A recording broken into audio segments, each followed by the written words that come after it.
అండి అందరికీ నమస్తే. తిన్నా కొద్దీ తినాలనిపించే ఎంతో ఈజీగా చేసుకునే చికెన్ కర్రీ ఎలా చేయాలో చూద్దాం ఇప్పుడు.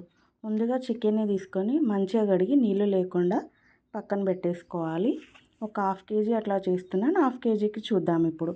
బ్యాచిలర్స్ కూడా దీన్ని ఈజీగా చేసుకోవచ్చండి. ఒక 10 నిమిషాల్లో అయిపోతుంది బయట అలా కొనుక్కోకుండా. సో ఇప్పుడు మనం పొయ్యి మీద కంచుడు పెట్టేసుకొని ఒక 2-3 పావుల నూనె పోసుకోవాలి.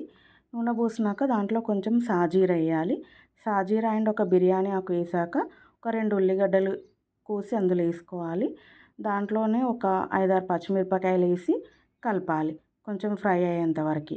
అది మంచిగా నూనెలో గోలినాక మనము పట్టి పెట్టుకున్న అల్లం వెల్లిపాయ పేస్ట్ ఉంటుంది కదా, ఆ పేస్ట్ కూడా వేయాలి.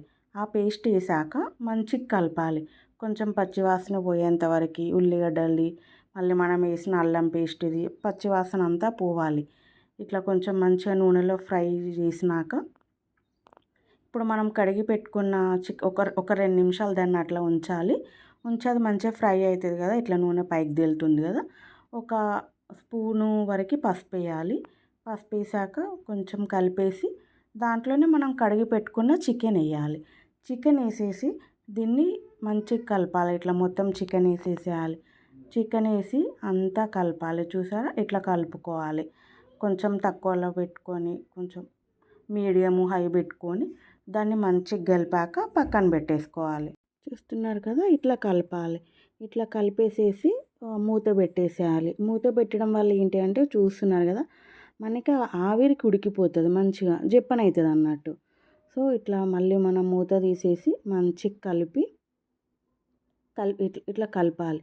కలిపేసేసి మళ్ళీ ఇట్లా కలిపినాక కొంచెము మూత పెట్టేసి ఒక 2 మినిట్స్ తర్వాత తీసి మళ్ళీ మనం కారం, అంటే మనం ఎక్కువ కారం తింటే ఎక్కువ కారం వేసుకోవచ్చు. ఒక 2 స్పూన్స్, అర్ధ కిలోకైతే ఒక 2 స్పూన్స్ కారం సరిపోతుంది. ఒక 2 స్పూన్స్ కారం వేసేసి కలిపాక దీంట్లోనే మనము మసాలా నూరుకుంటాం కదా, మసాలా నూరుకుంది కూడా దీంట్లోనే వేసేయాలి. కారం వేసినాక కొంచెం ఉప్పు వేయాలి.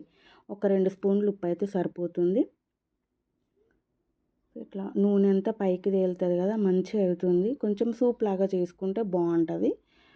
సో దీంట్లోనే మనం నూరుకున్న మసాలా ఉంటుంది కదా, గరం మసాలా, ఒక 3 లవంగాలు, 2 ఇలాచీలు, ఒక దాల్చిన చెక్క వేస్తే సరిపోతుంది. అవి మంచిగా నూరేసుకొని పొడిలా చేసి దాంట్లో వేసేసేయాలి. కలిపాక తర్వాత కొంచెం కొత్తిమీర వేసుకుంటే అయిపోతుంది, ఇంకా కర్రీ అయిపోయినట్టే. సో దీన్ని ఇట్లా ఒక 2 నిమిషాల తర్వాత ఇట్లా కొంచెం మీద అట్లా కలుపుకొని ఒక 2 నిమిషాల తర్వాత తీసి దీన్ని బంద్ చేయడమే. ఇంకా అంతే, ఎంతో ఇష్టమైన చికెన్ కర్రీ రెడీ. ఒకసారి మీరు కూడా ట్రై చేయండి. Thank you for watching.